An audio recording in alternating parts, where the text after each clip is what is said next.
Ananya. Ananya. Okay. Yeah. Ananya, you are here all dolled up with aesthetics.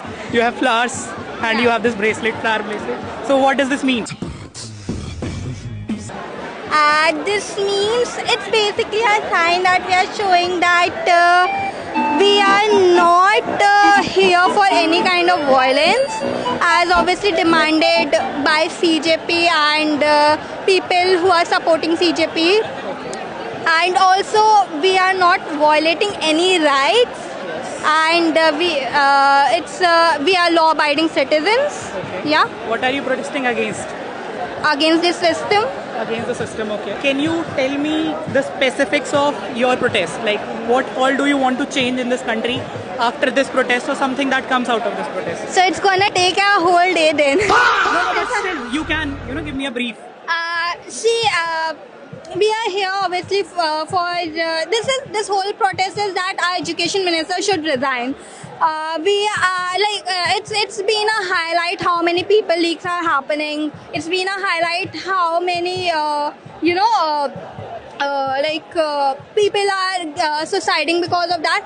But then underlying thing is it's not just about current situation. If you're gonna see the stats, there are thousands of government schools that have been disclosed.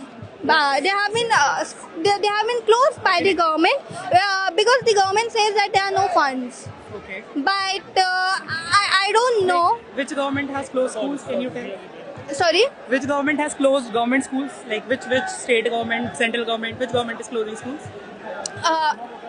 There in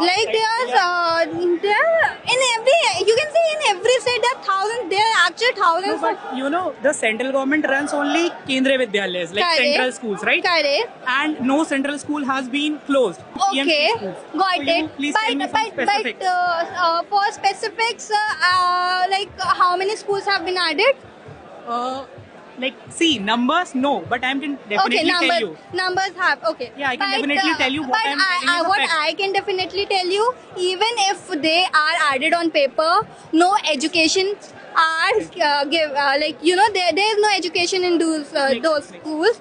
There are no teachers, and the education system is basically they're not giving us adequate education.